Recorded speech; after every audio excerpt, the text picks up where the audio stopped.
ने बच्चे भी लापता है। श्रीमती सुनेत्राताई अजित पवार, उपमुख्यमंत्री तथा राज्य उत्पादन शुल्क, क्रीडा व युवक कल्याण, अल्पसंख्याक विकास व औकाफ या विभागाचे मंत्री। शोक प्रस्ताव।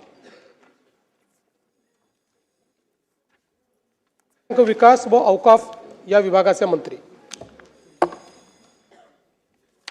शोक प्रस्ताव।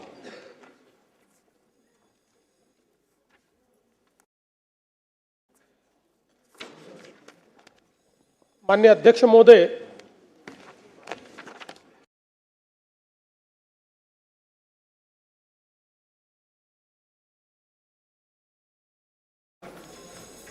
ज्या शोक प्रस्तावासाठी आपण सर्व लोक एकत्रित आहोत, कधीच कल्पना केली नव्हती की अशा प्रकारचा शोक प्रस्ताव हा आपल्याला या ठिकाणी त्याच्यावर व्यक्त व्हावं लागेल। खरं म्हणजे सहज बाजूला नजर गेली तर नेहमीच खुर्चीत दादा असायचे आणि सभागृहामध्ये तर सुरुवातीपासून तर रात्री उशिरापर्यंत कितीही काळ सभागृह चाललं तरी आपल्या जागी बसलेले दादा हे आपल्याला या ठिकाणी पाहायला मिळायचे। आज दुर्दैवाने ते आपल्यामध्ये नाहीत, याची निश्चितपणे खंत आहे। खरं तर यावर्षी दादांनी 12वा अर्थसंकल्प मांडला असता, पुढच्या वर्षी 13वा अर्थसंकल्प मांडून बॅरिस्टर शेषरावजी वानखेडे यांचा जो विक्रम आहे त्याची बरोबरी केली असती आणि कदाचित पुढच्या काळामध्ये महाराष्ट्राच्या इतिहासात सर्वाधिक अर्थसंकल्प मांडणारे अर्थमंत्री म्हणून दादांचं या ठिकाणी कार्य राहिलं असतं। पण अचानकपणे दादा आपल्यातनं निघून गेले आणि यावेळी हा अर्थसंकल्प मांडण्याची जबाबदारी या ठिकाणी माझ्यावर आली। खरं म्हणजे अर्थसंकल्पाच्या संदर्भात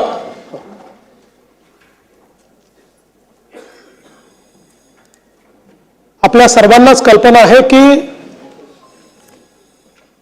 कठोर निर्णय घ्यायचे असतील तर ते घ्यायला कधीही मागे पुढे न पाहणारे अजितदादा होते। पण त्याचवेळी वित्त विभागाने लाडकी बहीण योजनेचा भार हा अर्थसंकल्पावर फार मोठ्या प्रमाणात पडेल आणि म्हणून याचा पुनर्विचार करावा असं सुचवल्यानंतर देखील त्या ठिकाणी ठामपणे निर्णय घेऊन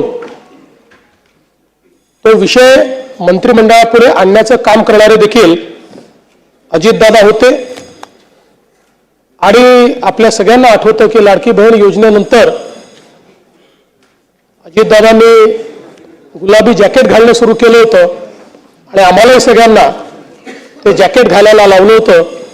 आता या सगळ्या गोष्टी केवळ आठवणींमध्ये आहेत आणि म्हणून मला असं वाटतं की संपूर्ण सभागृह अत्यंत या परिस्थितीमध्ये दुःखी आहे। खरं तर अशा प्रकारचा प्रस्ताव मांडणं एक घटनात्मक जबाबदारी देखील आहे। पण मला असं वाटतं की माझ्याकरता एक अत्यंत भावनिक अशा प्रकारचा देखील हा प्रसंग आहे। महाकवी भास यांचं एक नाटक आहे स्वप्न वासवदत्त, आपल्याला माहिती आहे त्यातला एक संस्कृत श्लोक आहे, काष्ट गतो ही पावका काय दहती मित्र शोकस्तु हृदय मस्तीच दहती।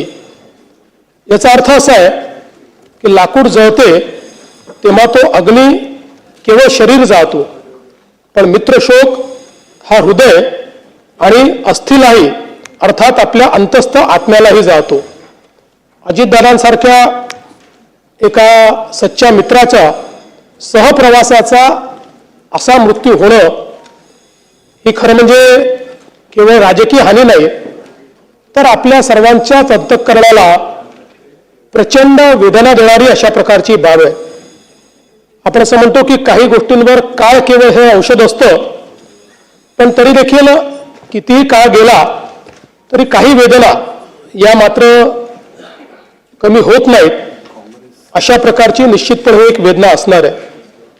आपण अनेक वेळा राजकीय नेत्यांच्या निधनानंतर पोकळी निर्माण झाली अशा प्रकारचं वक्तव्य करतो. खरं म्हणजे ज्यावेळी एखादा ज्येष्ठ नेता आपल्यातनं ते निघून जातात, अनेक वर्ष त्यांनी काम केलेलं असतं, त्यावेळी त्यांच्या निधनाने त्यांची कमतरता जाणवते, ती पोकळी नसते. पण ज्यावेळी अजितदादांसारखा एक व्यक्ती जो राजकीय क्षेत्रामध्ये स्थिरावलेला आहे, ज्यांनी राजकीय क्षेत्राला वेगवेगळ्या पद्धतीनं पादांकरात केलं आहे, ज्यांनी राजकीय क्षेत्रामध्ये आपलं स्वतःचं अस्तित्व नेतृत्व निर्माण केलं आहे आणि ज्या व्यक्तीकडे समाज आणि संपूर्ण क्षेत्र भविष्याच्या दृष्टीनं पाहत आहे, असा व्यक्ती ज्यावेळेस निघून जातो त्यावेळी खऱ्या अर्थानं पोकळी निर्माण झाली हा जो शब्द आहे, त्या शब्दाची व्याख्या काय आहे हे आपल्याला लक्षात येते. कारण तो असा क्षण असतो की ज्यावेळी आपल्याला नक्कीच लक्षात येतं की आता अशा प्रकारचे अजितदादा दुसरे होऊ शकत नाही. त्यामुळे ही जी पोकळी आहे ही पोकळी भरून काढणं हे अत्यंत कठीण आहे.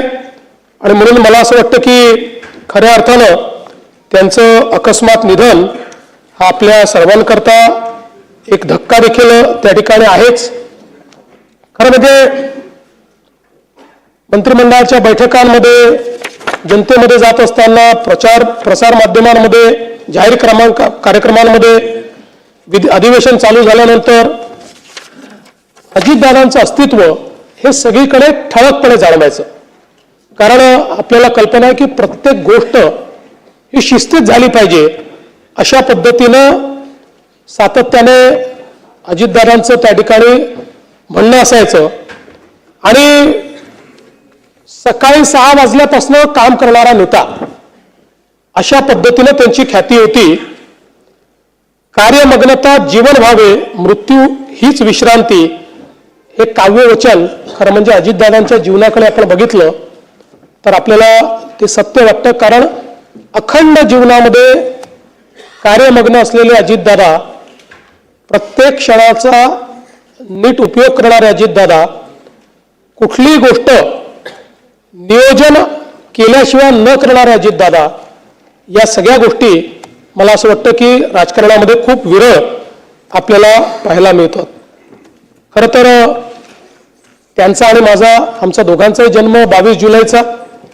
दादा माझ्यापेक्षा 11 वर्ष मोठे होते, खऱ्या अर्थानं माझे दादाच होते. आणि मला असं वाटतं की गेल्या जवळपास 1 दशकापेक्षा जास्त काळ, ते तर सोबत कदाचित उशिरा आले आमच्या, पण 1 दशकापेक्षा जास्त काळ अतिशय आमची जवळीक होती, अतिशय चांगली मैत्री होती. त्याच्या आधी देखील आमची, कारण मी 99 साली आलो, त्यानंतर दादांची ओळख झाली, संबंध आणले. पण मी असं म्हणेन की साधारण 2014 नंतर एक भावनिक नातं हे दादांशी तयार झालं. मी अनेक वेळा माझ्या मुलाखतीत म्हणायचो की राष्ट्रवादी काँग्रेस आमचं स्ट्रॅटेजिक पार्टनर आहे. पण त्याच वेळी माझ्या मनात मात्र मला हे पक्क माहिती होतं की अजितदादा हे ते स्ट्रॅटेजिक पार्टनर नाही आहेत, तर अंतःकरणातनं आपल्यावर प्रेम करणारा अशा प्रकारचा आपला मित्र म्हणून खरं म्हणजे अजितदादांकडे मी बघितलं आणि त्यांनीही माझ्याकडे त्याच पद्धतीनं बघितलं. आणि जीवनभर मला असं वाटतं की आमचं ते नातं त्यांच्या अंतिम दिवसापर्यंत कायम होतं. मला आजही आठवतं की 27 जानेवारी 2026ला मंत्रिमंडळाची बैठक झाली, त्यानंतर पायाभूत सुविधांची बैठक झाली. त्याही बैठकीमध्ये अजितदादांनी आपल्या नेहमीच्या सिग्नेचर पद्धतीने सगळ्यांना, जे अधिकारी होते त्यांना विचारलं की मी आज सकाळी माहिती घेतली आहे आणि ज्या प्रकारे कॅपिटल एक्सपेंडिचरमध्ये ग्रॉस व्हॅल्यू ॲडिशन काही राज्यांमध्ये होतं तेवढं आपल्या राज्यात का होत नाही, या संदर्भात तुम्ही काय कारवाई करणार आहात. आणि मग अधिकाऱ्यांनी सांगितलं कॉस्ट ओव्हररन कसे होतात, प्रोजेक्ट्स कसे डिले होतात, त्याच्यामुळे ग्रॉस व्हॅल्यू एडिशन का होत नाही. त्यानंतर मग सार्वजनिक बांधकाम विभागाचं एक प्रेझेंटेशन झालं. त्यात त्यांनी त्यांच्यावर 700 कोटी रुपयाची डिक्री ही जी न्यायालयाने केली होती ती कशी त्यांनी त्या ठिकाणी उच्च न्यायालय सर्वोच्च न्यायालयातनं डिक्री त्या ठिकाणी कॅन्सल केली आणि ज्यांनी डिक्री आणली त्यांच्यावरच कसा फाईन झाला पद्धतीचं प्रेझेंटेशन केलं. त्यावर दादा गमतीने असं म्हणाले, पुढच्या वेळेसपासून असेच तुम्ही फक्त प्रस्ताव या ठिकाणी आणत जा. आणि ती सगळी आम्ही संपवली. त्यानंतर माझ्या अँटी दादांचं काम हे दादांची हे त्यांच्या कागदावर लिहिलेलं असायचं. 2-3 ओळींमध्ये काय बोलायचं हे लिहिलं असं. परफेक्ट तेवढंच आपल्या कामाचं दादा बोलायचे. त्यामुळे ते कामाचे 5-10 मिनिटं झालं. त्यानंतर 30-40 मिनिटं आम्ही वेगवेगळ्या विषयांवर, भविष्यात काय, बजेटमध्ये काय, अशा गप्पा मारल्या. 1 तास आम्ही त्या ठिकाणी एकत्रित होतो. त्यानंतर त्या ठिकाणून गेले. त्यावेळेस खरं म्हणजे होती की कदाचित ती शेवटची भेट ही दादांशी ठरेल. आणि आपल्याला या अपघाताची बातमी ज्यावेळेस आली त्यावेळेस पहिल्यांदा मनाने असं म्हटलं की ठीक आहे, अपघात झाला असेल पण अपेक्षा करूया काही झालं नसेल. आली की त्याच्यामध्ये कोणीही त्या ठिकाणी जिवंत असेल असं वाटत नाही. आणि त्यातनं मग पुढच्या गोष्टी आपल्या सर्वांना माहितीच आहेत. खरं म्हणजे अजितदादा हे केवळ एक व्यक्तिमत्व नाही, ते एका पिढीचा आत्मविश्वास होते. शेतकरी एक कळवळा असलेले, शेती असलेले, शेती, ॲनिमल हजबंड्री या सगळ्या विषयांची पूर्ण जाण असते. आणि एक प्रकारे मातीतनं नेतृत्व असं अजितदादांचं नेतृत्व होतं. त्यांच्या जीवनामध्ये अनेक संघर्ष आले. कुठल्याही संघर्षाला त्यांनी पाठ दाखवली.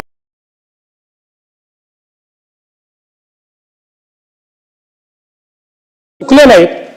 पण ज्यावेळी दादांना असं वाटलं की काहीतरी चूक आहे की वाटतंय,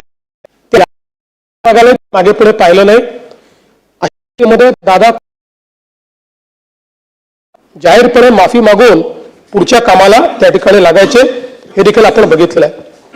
त्यामुळे एक प्रकारे अनेकांना धीर निर्णयाचे दादा आज नसल्यामुळे निश्चितच खूप मोठ्या प्रमाणात अनेक लोकांच्या समोर अनेक प्रश्न त्यातून निर्माण झाले. खरं म्हणजे अजितदादांबद्दल सगळे म्हणतात की मला जागणारा अशा प्रकारचा नेता होता. त्याचा 2000 आम्ही घेतला.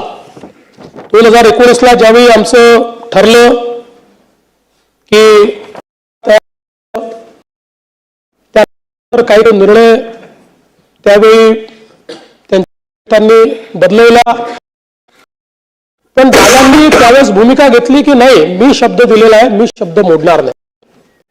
आणि आम्ही तयार केलं, शपथविधी घेतला.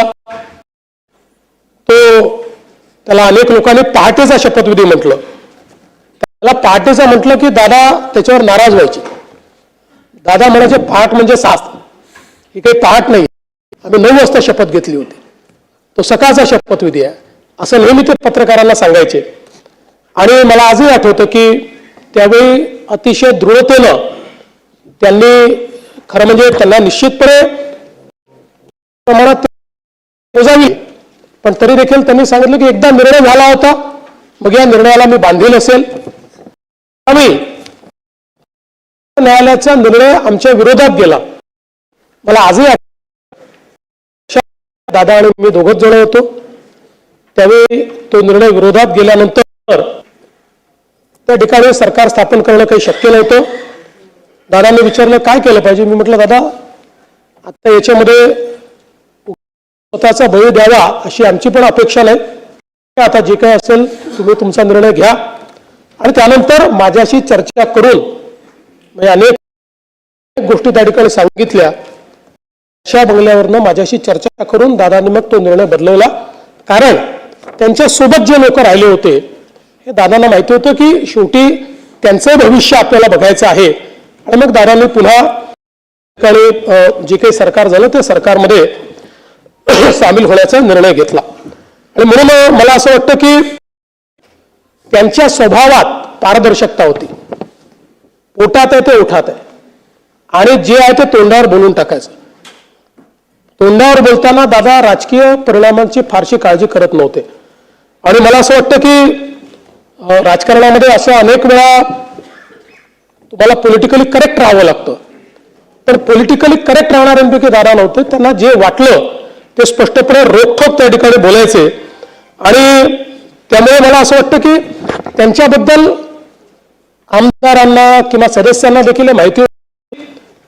दादांनी एखादी म्हटली आपले विरोधक नाही आहेत, त्यांना नाही पटलेली त्यामुळे त्यांनी नाही म्हटलेली आहे. पण जे काम होऊ शकत असेल ते मात्र तात्काळ करणे आणि तिथल्या तिथे फोन लावणे, ते काम झालंय की नाही पाहणे, अशा पद्धतीनं दादाची ख्याती असल्यामुळे जे सदस्य आहेत ते आपलं काम हक्काने घेऊन त्या ठिकाणी दादांकडे जाताना आपण बघायचो. आणि मला असं वाटतं की वर्षानुवर्ष काम करत असताना दादांनी एकवचनी असण्याचा एक नाव जे कमवलं की दादा म्हणतात ते करतात, हे राजकारणामध्ये मला असं वाटतं की अतिशय विरळ आहे. आणि खरं तर मला असं वाटतं की ज्यावेळेस 2019 नंतर मी विरोधी पक्ष नेता झालो, ते इकडे आले, ते पुन्हा उपमुख्यमंत्री झाले. पण आपल्यापैकी अनेकांच्या लक्षात असेल की इथनं भाषण करताना ते माझा उल्लेख मुख्यमंत्री म्हणूनच करायचे. मग प्रत्येक वेळी मग त्यांना आठवण करून द्यावी लागायची की मुख्यमंत्री नाही, विरोधी पक्ष नेता. आणि मला असं वाटतं की त्यानंतर कदाचित त्यांचे ते शब्द जे आहेत ते सत्य झाले. आम्ही एकत्रित आलो, आम्ही दोघे उपमुख्यमंत्री झालो, नंतर मी मुख्यमंत्री झालो, पुन्हा शिंदे साहेब आणि ते उपमुख्यमंत्री झाले. आम्ही खरं म्हणजे आमच्या अनेक गोष्टींवर गप्पा देखील व्हायचे, अनेक गोष्टींवर बोलायचो. दादांना क्रिकेटची आवड होती, त्याच्यावरही अनेक वेळा आमची चर्चा व्हायची.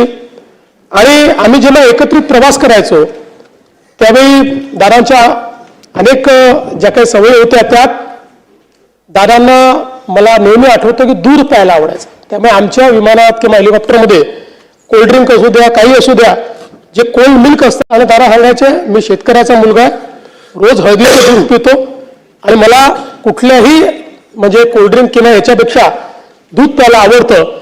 अशा अनेक सवयी दादांच्या एकदम नजरेसमोरून जातात. दादा चप्पल घालायचे पण पाय नेहमी स्वच्छ ठेवायचे. त्यांना ती एक सवय होती की बसल्या बसल्या आपला पाय स्वच्छ करायचे ते. त्यामुळे अशा ज्या गोष्टी आहेत त्या अशा आज माझ्या नजरेसमोरून चाललेल्या आहेत. पण मला असं वाटतं की त्यांच्या काही सवयी ज्या होत्या या इतक्या महत्त्वाच्या होत्या. त्यातली सगळ्यात महत्त्वाची सवय म्हणजे त्यांचा वक्तशीरपणा.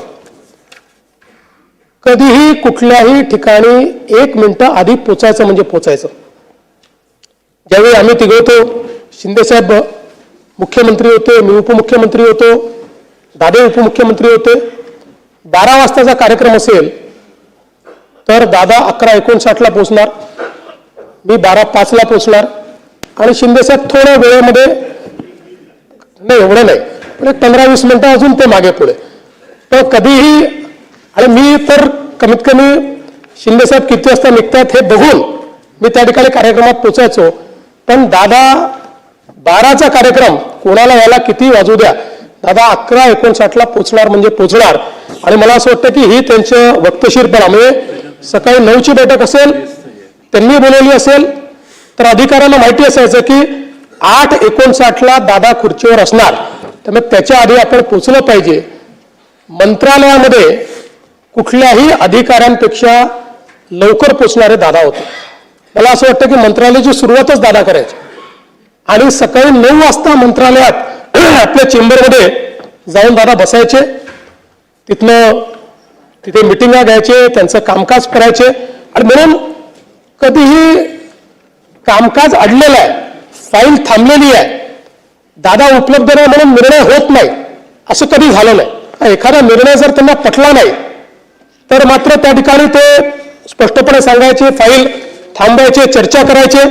पण आपलं जे काम आहे ते काम मात्र ते सातत्याने करायचे. आणि दुसरा त्यांचा स्वभाव होता की मंत्रिमंडळात किती विषय असले तरी प्रत्येक विषयाचा नीट अभ्यास करून दादा यायचे.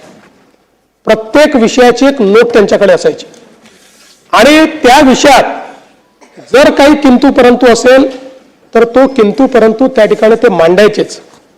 आणि अनेक वेळा अगदी साधे विषय जे असायचे की ज्याच्यावर चर्चेची गरज नाही, सचिव उभा राहिल्याबरोबर दादा म्हणायचे ठीक आहे मान्य आहे, आणि दादाने मान्य आहे म्हटल्यानंतर तो विषय सगळ्यांना मान्यच असायचा.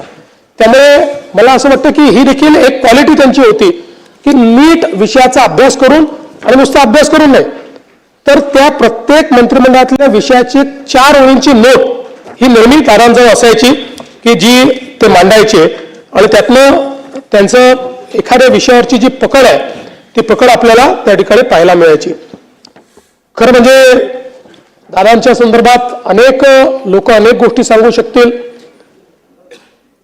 त्यांच्या वक्तशीरपणाबद्दल देखील अनेक या ठिकाणी आपल्याला गोष्टी सांगता येतील. पण हे सगळं होत असताना वरकरणी दादा अतिशय कडक अशा प्रकारचे वाटायचे. तर माझा अनुभव असा होता की पहिल्यांदा एखाद्याशी कडक बोलल्यानंतर मग त्याच्याशी ते प्रेमळ देखील बोलायचे.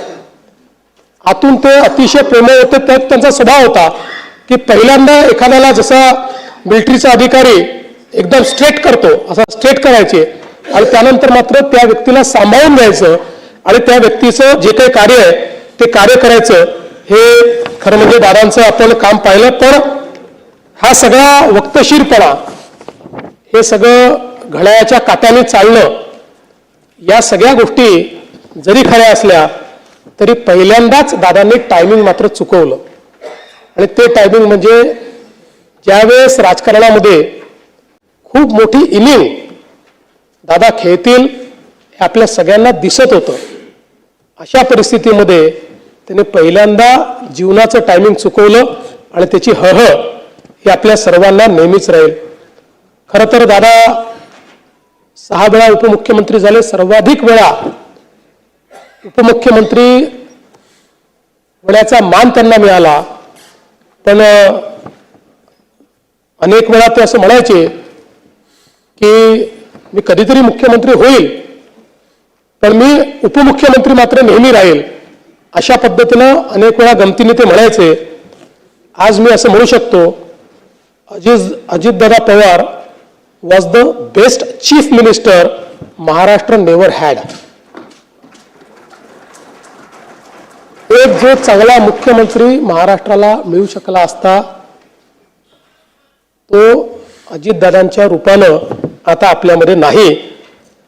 आणि मला विश्वास आहे की शेवटी कधीतरी त्यांचं स्वप्न देखील नियतीने पूर्ण केलं असतं.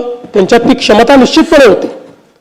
शेवटी राजकारणामध्ये वेगवेगळ्या प्रकारचे गणितं असतात, पण क्षमतेचा जर विचार केला तर मुख्यमंत्री पदाकरता पूर्णपणे क्षमता असलेलं नेतृत्व अजितदादांचं होतं.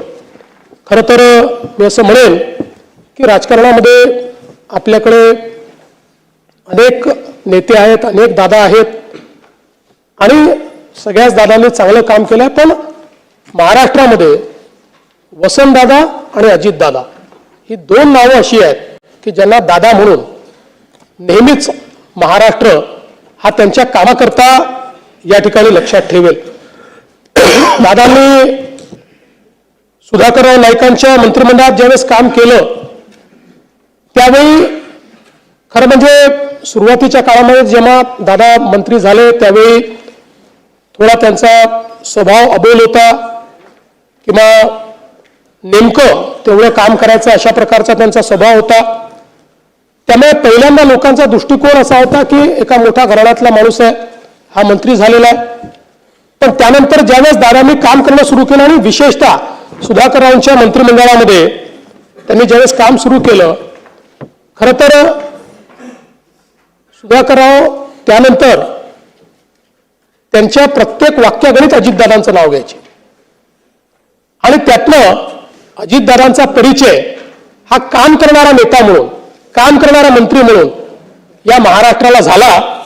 आणि मला असं वाटतं की त्यानंतर मात्र त्यांनी जी स्वतःची ओळख निर्माण केली, कारण आपल्याला माहिती आहे की ते पहिले लोकसभेवर गेले, पण त्यानंतर पवारसाहेबांना तिकडे जायचं होतं, त्यामुळे दादा विधानसभेवर आले आणि त्यानंतर मात्र 8 वेळा निर्विवादपणे प्रचंड मतांनी आणि वेगवेगळे रेकॉर्ड करत बारामती मतदारसंघातनं दादा हे सातत्याने विधानसभा जिंकतच राहिले.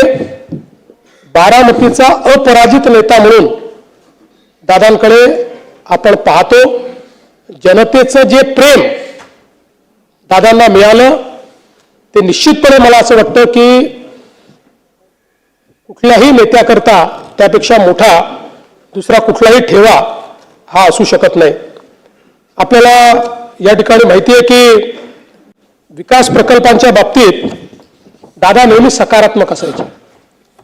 त्यांचा मूळ पिंड हा विकास झाला पाहिजे, प्रोजेक्ट झाले पाहिजे. आणि विरोधी पक्षात असतानाही विरोधाला विरोध न करता त्यांच्यामध्ये ही हिंमत देखील होती की एखादा जर चांगला प्रकल्प असेल तर त्याला विरोधी पक्षात असताना देखील, म्हणजे मी मुख्यमंत्री असताना देखील अनेक वेळा अनुभव घेतला की थेट त्याला त्यांनी या सभागृहात ते बोलायचे की ठीक आहे बाकी गोष्टी सोडून द्या, हे बरोबर आहे. किंवा विरोधी पक्षात असतानाही एखाद्या सभेमध्ये आपल्याच पक्षाचा एखादा व्यक्ती हा पंतप्रधानांबद्दल चुकीचं बोलल्यानंतर त्याच ठिकाणी आपल्याच पक्षाच्या व्यक्तीला किंवा तू लहान आहे, पंतप्रधानांबद्दल या शब्दात बोलण्याचं तुला कुठलाही अधिकार नाही, हे दरडावून सांगणं, ही देखील जी एक मला असं वाटतं की एखाद्या नेतृत्वाची जी काही क्षमता असते ती क्षमता दादांमध्ये आपण अनुभवली. आणि दादांनी त्या संदर्भात नेहमीच मला असं वाटतं की आता प्रयत्न केला. कधी फायलिंगचा ढीग हा दादांकडे आपण बघितला नाही.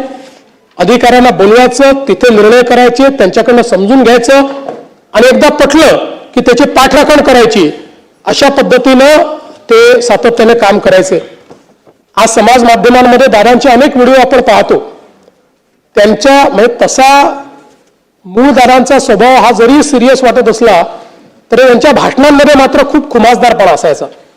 आज आपण अनेक त्यांची भाषणं जी काही समाज माध्यमात पाहतो, त्यांचे अनेक शॉर्ट्स पाहतो, अनेक त्यांचे पोस्ट पाहतो, लोकांनी केलेले अनेक त्यांचे जे व्हिडिओज आहेत ते पाहतो.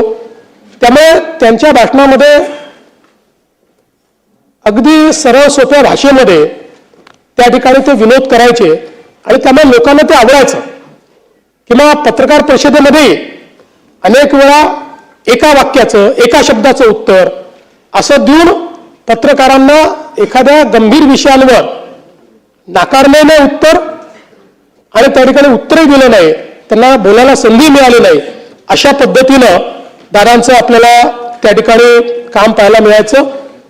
आणि कुठल्याही सवय नसलेल्या दादांची एकच सवय होती, ती म्हणजे काम. हे म्हणजे वर्कोहॉलिक पर्सन. कुठलंही काम दादांनी ज्या क्षेत्रात काम केलं त्या क्षेत्रामध्ये दादांनी उत्तम काम केलं.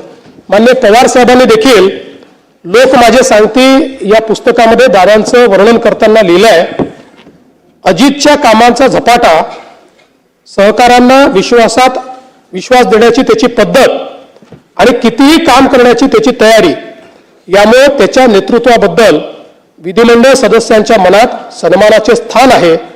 अजितची ही स्वकष्ट अर्जित कमाई आहे, असं पवारसाहेबांनी देखील त्यांच्याबद्दल लिहिलेलं आहे. साहित्य क्षेत्रामध्ये मधु मंगेश कर्णिक यांनी सांगितलेला किस्सा आहे की ज्यावेळेस मालगुंडला केशवसुतांच्या स्मारकाकरता निधीची कमतरता होती तर त्यांना सांगितलं की तुम्ही अजितदादांकडे जा. तर त्यांच्या मनात शंका होती की दादांकडे गेल्यानंतर त्यांना या स्मारकाचं इतकं महत्त्व वाटेल का, किंवा हे महत्त्वाचं असेल का. आणि त्यावेळेस ते दादांकडे गेले. दादांना सहकार चळवळीच्या संदर्भात, शिक्षणाच्या संदर्भात, उद्योगाच्या संदर्भात तर सगळ्या लोकांना माहितीच होतं की किती त्यांची आस्था आहे.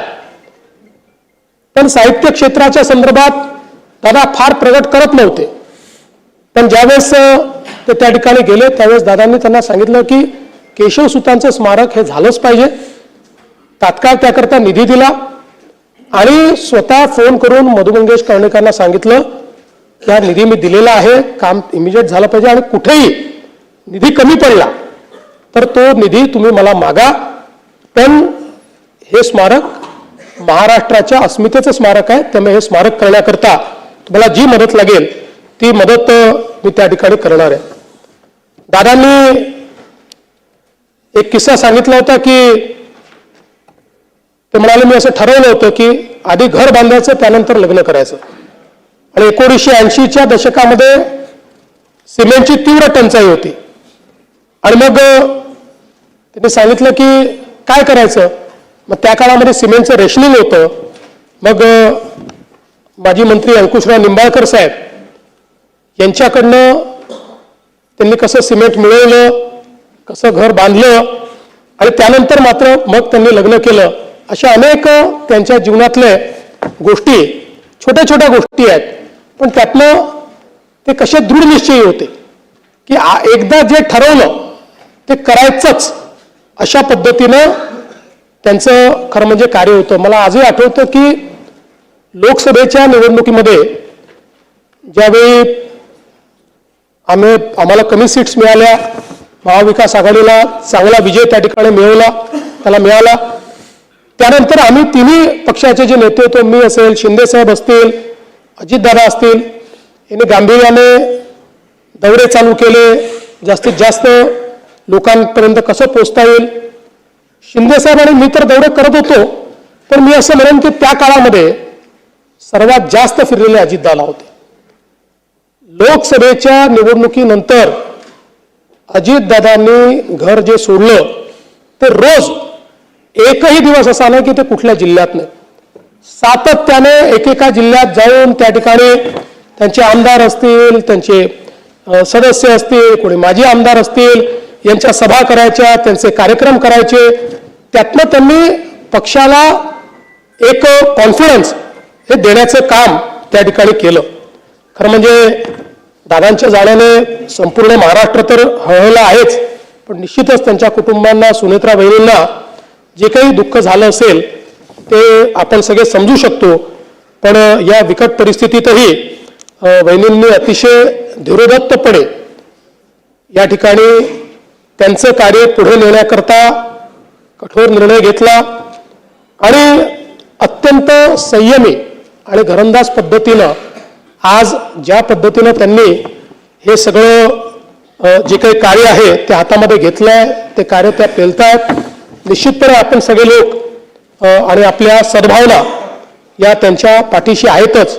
कारण शेवटी राजकीय क्षेत्रामध्ये अनेक वेळा व्यक्तिगत वेदना आपल्याला बाजूला ठेवून समाज, राज्य याचा विचार करत आपलं कर्तव्य त्या ठिकाणी बजावत राहावं लागतं. मला विश्वास आहे की वहिनी देखील ज्या प्रकारे दादांनी एक आपली वेगळी प्रतिमा तयार केली तशी आपली प्रतिमा तयार करतील आणि त्याच पद्धतीनं दृढतेनं या ठिकाणी काम करतील. खरं तर दादांचा जन्म हा आपल्याला माहिती आहे राहुरी तालुक्यातला होता आणि दादांचे जे मामा आहेत, कदम कुटुंब जे आहे, हे कट्टर राष्ट्रीय स्वयंसेवक संघाचं कुटुंब होतं. राष्ट्रीय स्वयंसेवक संघाचे पदाधिकारी देखील त्यांचे मामा होते, त्यांचं घर होतं. दादांचं बालपण बऱ्यापैकी मामांच्या घराकडे गेलं असल्यामुळे त्यांच्या त्या कार्याची जाणीव देखील होती. पण दादा मात्र मोठे हे जो काही त्या काळचा काँग्रेसी विचार होता किंवा पवार साहेबांचं जे नेतृत्व होतं त्या नेतृत्वातून ते पुढे झाले. त्यांनी शिक्षण पूर्ण केल्यानंतर शेतीची सुरुवात केली. टोमॅटो लागवड, दुग्ध व्यवसाय, कुक्कुटपालन या सगळ्या गोष्टी त्यांनी स्वतः केल्या आहेत. हे मला जी काही माहिती आहे त्यात त्यांनी स्वतः वहिनींनी या ठिकाणी हे सगळं काम करणं, त्याचं मार्केटिंग करणं, बाजारात देखील या सगळ्या वस्तू पोचवणं, या सगळ्या गोष्टी ज्याला आपण जमिनीतनं उठून मोठं होणं म्हणतो अशा प्रकारचं सगळं कार्य हे त्यांनी केलं. आणि म्हणूनच सामान्यातल्या सामान्य माणसाच्या अडीअडचणी या दादांना माहिती होत्या. सहकार, शेती, ग्रामीण विकास यातनं त्यांनी राजकीय प्रवास जो सुरू केला तो सातत्याने आपल्याला माहिती आहे की वेगवेगळ्या पदांवर दादा राहिले. त्यांनी अतिशय चांगलं काम हे वेगवेगळ्या पदांवर केलं आणि हे सगळं करत असताना त्यांनी जे अर्थसंकल्प मांडले ते जर आपण बघितलं तर त्या अर्थसंकल्पांचा जो काही स्थायी भाव आहे त्याच्यामध्ये त्यांचा भर हा नेहमी राजकोषीय स्थैर्य निर्मितीवर असायचा. म्हणजे महसुली वाढ आणि खर्चाला प्राधान्यक्रम, विकास अभिमुख विस्तार म्हणजे भांडवली गुंतवणूक वाढवून रस्ते, ऊर्जा, सिंचन, उद्योगांना चालना देणं आणि संरचनात्मक संतुलन या 3 गोष्टींवर आधारित सगळे त्यांचे अर्थसंकल्प आपल्याला पाहायला मिळतात. त्यामुळे खर्चावर नियंत्रण ठेवण्याचं काम ते नेहमी करायचे. मला आजही आठवतं की आम्ही मंत्रिमंडळाच्या बैठकीत जेव्हा बसायचो त्यावेळी शिंदेसाहेब बसायचे, त्यांच्या बाजूला मी बसायचो आणि मग दादा बसायचे आणि तो काळ अतिशय घाईचा काळ होता. अनेक वेळा माझी भूमिका रेफरीची यायची कारण शिंदेसाहेबांचा हात खुला होता. त्यामुळे ते दरवेळेस एखादी नवीन योजना आणायचे. दादा म्हणायचे आपण आता मोठ्या योजना केलेल्या आहेत, मग आता ही योजना कशी करायची. मग शिंदेसाहेब मला म्हणायचे की नाही आपल्याला ही केली पाहिजे. मग मी त्यांना सांगायचो केली पाहिजे. मग ते सांगायचे नाही पण आत्ता पैशाची तंगी आहे. मग मी यांना सांगायचो पैशाची तंगी आहे. असं करून मग शेवटी दोघांचं एकमत व्हायचं आणि मग आम्ही ती योजना पूर्ण करायचो. त्यामुळे हा आमच्या तिघांच्या स्वभावातला हे अंतर होतं. पण मला असं वाटतं की आम्ही तिघं एकमेकाला कॉम्प्लिमेंट करत होतो आणि म्हणून त्यातनं एक कुठल्याही मुख्यमंत्र्याला अर्थमंत्री कसा पाहिजे तर तो अजितदादांसारखा पाहिजे की जो तुम्हाला नेहमी वास्तविकतेचा आरसा दाखवेल पण त्याच वेळी राज्याची वाटचाल थांबवणार नाही. अशा प्रकारचा अर्थमंत्री हा आपण त्यांच्या माध्यमातून बघितला. आपल्याला कल्पना आहे की विकासाच्या संदर्भात विशेषतः एकदा मला विचारलं की समजा दादा त्या ठिकाणी जर मंत्री झाले नसते तर काय झाले असते. मी बोलताना म्हटलं त्यांच्यात शिस्त तर पोलीस सारखी आहे, कदाचित पोलीसमध्ये घेतले असते. हाडाचे शेतकरी आहेत तर कदाचित शेतकरी झाले असते. पण नंतर मग माझ्या डोक्यात विचार आला की दादा निश्चितपणे या ठिकाणी बांधकाम इंजिनियर झाले असते. कारण बांधकामाच्या संदर्भात अगदी छोट्यातल्या छोट्या बारीक गोष्टींमध्ये जाणं, सरकारी काम उत्तम गुणवत्तेचं झालं पाहिजे हा त्यांचा आग्रह. सकाळी 6 वाजता साईटवर जाणार, सगळ्या अधिकाऱ्यांना बोलवणार आणि त्यातल्या छोट्या छोट्या गोष्टी शोधून काढणार. हे असं काय, हे तसं काय, हे काय वापरलंय, याची किंमत किती आहे. आणि म्हणून जी बांधकामं दादांच्या देखरेखीखाली झाली आपण जर बघितली तर एक सरकारी बांधकामाचा खाक्या असतो, त्या खाक्यातली ती बांधकामं वाटत नाहीत. ती बांधकामं ही एखाद्या खाजगी बांधकामाला लाजवतील अशा प्रकारची बांधकामं आहेत. आणि कधी कधी दुर्दैव काय असतं बघा की दादांनी स्वतः पाठपुरावा करून ज्या मेडिकल कॉलेजची विटनवीट ठेवली, दुर्दैवाने शेवटी त्यांचा देह त्याच मेडिकल कॉलेजमध्ये आपल्याला न्यावा लागला. यापेक्षा मला असं वाटतं दुर्दैवी अजून काही असू शकत नाही. त्यांचा दर्जा आणि सौंदर्यसृष्टी ही खरोखर अतिशय चांगली होती. खरं तर कोविडच्याही अभूतपूर्व संकटामध्ये दादा पूर्णपणे मैदानात होते. आपल्याला कल्पना आहे की त्या काळामध्ये अनेक प्रश्न निर्माण झाले होते, पण खंबीरपणे राज्याचे अर्थमंत्री म्हणून आणि अर्थमंत्र्याच्याही पलीकडे ही आपली जबाबदारी असं समजून या संपूर्ण कोविडच्या काळात सरकारची बाजू योग्य पद्धतीने मांडणं असेल, सरकारचे निर्णय योग्य होतील या दृष्टीनं काम असेल, या सगळ्या गोष्टी दादांनी केल्या. त्यामुळे मी असं म्हणेन की महाराष्ट्राने एक नेता गमावला, एक प्रशासक गमावला, मी वैयक्तिक एक मित्र गमावला. आपण सगळ्यांनी ज्यांना आपण आपल्या कुटुंबासारखं समजत होतो असा कुटुंबातला एक व्यक्ती आपण सगळ्यांनी या ठिकाणी गमावला. खरं तर साखर कारखानदारीच्या क्षेत्रात, सहकाराच्या क्षेत्रात त्यांनी केलेलं कार्य आपण सगळ्यांनी बघितलंय.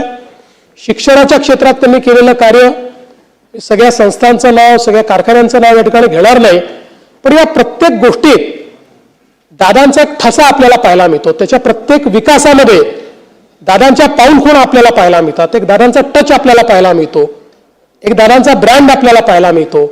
मला असं वाटतं की अशा पद्धतीनं हे कार्य करणं हे खरोखर राजकीय नेत्यांनी देखील यातनं शिकण्यासारखं आहे. खरं तर आज दादा आपल्यामध्ये नाहीत आणि निश्चितपणे आता आठवणींच्या व्यतिरिक्त आपल्याजवळ मला असं वाटतं की त्यांच्या स्मृतीच राहणार आहेत.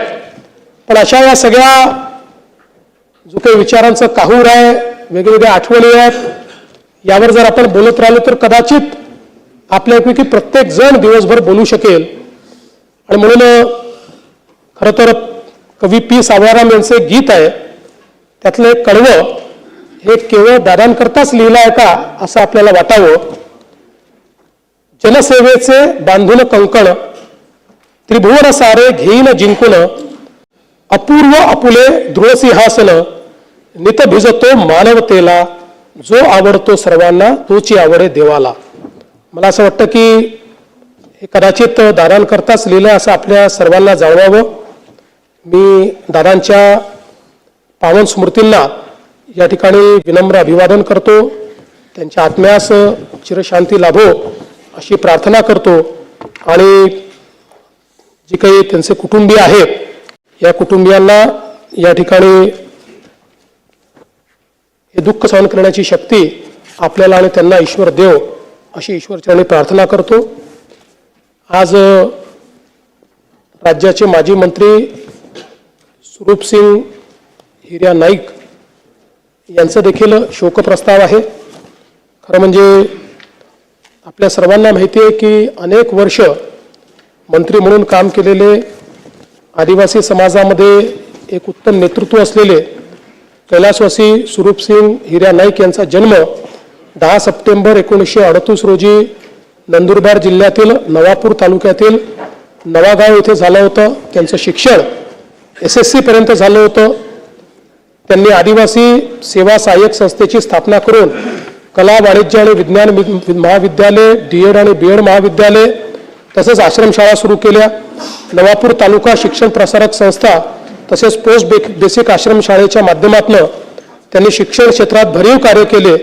त्यांनी धुळे जिल्हा कृषी औद्योगिक सहकारी संघ, नंदुरबार तालुका आदिवासी दूध उत्पादक संघ, आदिवासी सहकारी साखर कारखान्याचे संस्थापक संचालक म्हणून उत्तम कार्य केले. आदिवासी समाजाच्या व्यसनमुक्तीसाठी त्यांनी गावोगावी भजन मंडळाची स्थापना करून जनजागृतीचे कार्य केले होते. अनधिकृत सावकारीपासून आदिवासी समाजाला शोषणमुक्त करण्यासाठी त्यांनी विशेष प्रयत्न केले होते. कैलासवासी स्वरूपसिंग नाईक यांनी सुकवेल ग्रुप ग्रामपंचायतीचे सरपंच, नवापूर पंचायत समितीचे सदस्य तसेच धुळे जिल्हा परिषदेचे सदस्य म्हणून कार्य केले होते. ते सन 1972, 1982, 85, 90, 95, 99, 2004 व 2014 असे 8 वेळा नंदुरबार जिल्ह्यातील नवापूर मतदारसंघातून महाराष्ट्र विधानसभेवर निर्वाचित झाले होते. मार्च 81 ते एप्रिल 82 या कालावधीत महाराष्ट्र विधान परिषदेचे देखील ते सदस्य होते. मार्च 77 ते 80 या कालावधीत लोकसभेचे देखील सदस्य होते. सन 80 ते 2009 या कालावधीत समाज कल्याण, सार्वजनिक बांधकाम, आदिवासी कल्याण, वने, अन्न व नागरी पुरवठा, परिवहन, राज्य उत्पादन शुल्क, पर्यावरण, बंदरे, महसूल व भूकंप, पुनर्वसन, विमुक्त भटक्या जमाती, इतर मागासवर्गीय अशा अनेक खात्यांचे मंत्री म्हणून त्यांनी उत्तम कार्य केले होते. अशा या ज्येष्ठ समाजसेवकाचे बुधवार दिनांक 24 डिसेंबर 2025 रोजी दुःखद निधन झाले. मी त्यांना विनम्र श्रद्धांजली अर्पण करतो. डॉक्टर शालिनीताई वसंतराव पाटील, माजी विधानसभा सदस्य व माजी मंत्री, यांचा जन्म 8 ऑगस्ट 1933 रोजी सातारा जिल्ह्यातील कोरेगाव तालुक्यातील कुमठे येथे झाला. त्यांचे शिक्षण BA ऑनर्स, LLB, PhD इतके झाले होते. कैलासवासी शालिनीताई यांनी श्रीलक्ष्मी महिला सहकारी बँक, इंदिरा सहकारी बँक, जनता सहकारी बँक, सांगली जिल्हा सहकारी बँक तसेच शिवनेरी सहकारी बँक स्थापन केली होती. त्यांनी श्री जरंडेश्वर सहकारी साखर कारखान्याच्या संस्थापिका चेअरमन म्हणून उत्तम कार्य केले होते. त्यांनी स्वर्गीय चंद्रकांत वसंतदादा पाटील विद्यालय व ज्युनियर कॉलेज सुरू करून विद्यार्थ्यांच्या शिक्षणाची सोय केली. तसेच जिजाऊ प्रतिष्ठान या संस्थेच्या मार्फत त्यांनी ग्रामीण भागातील जनतेला अल्पदरात वैद्यकीय सेवा उपलब्ध करून दिली होती.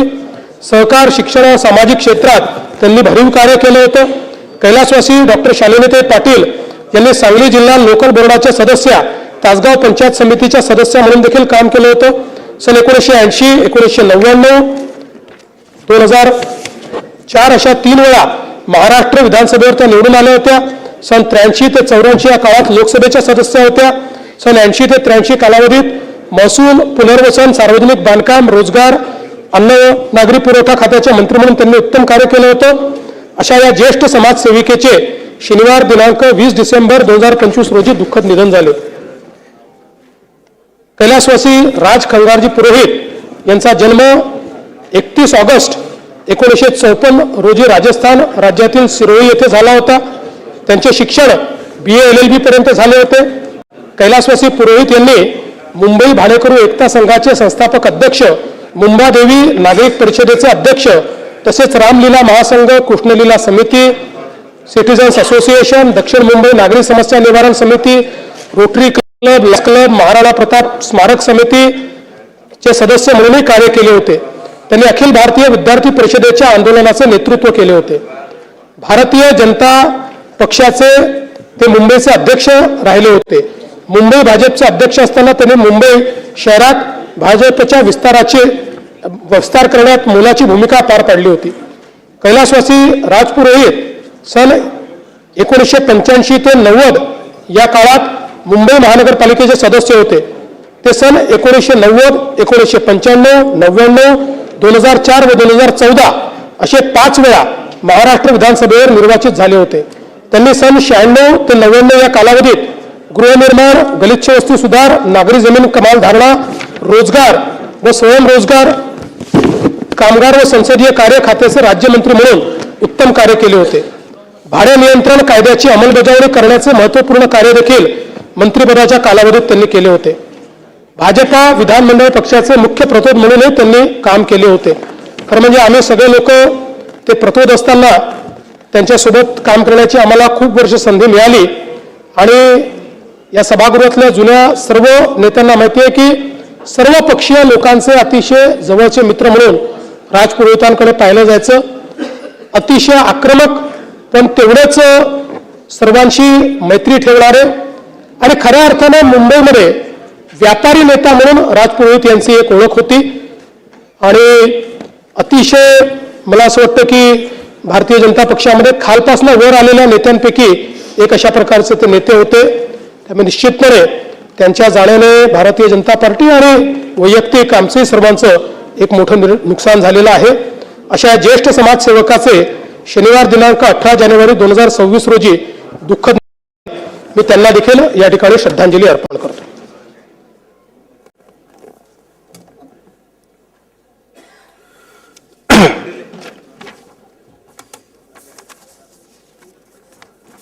इकडनं कोणाला घ्यायचं? बोलणार नाही आहेत ना.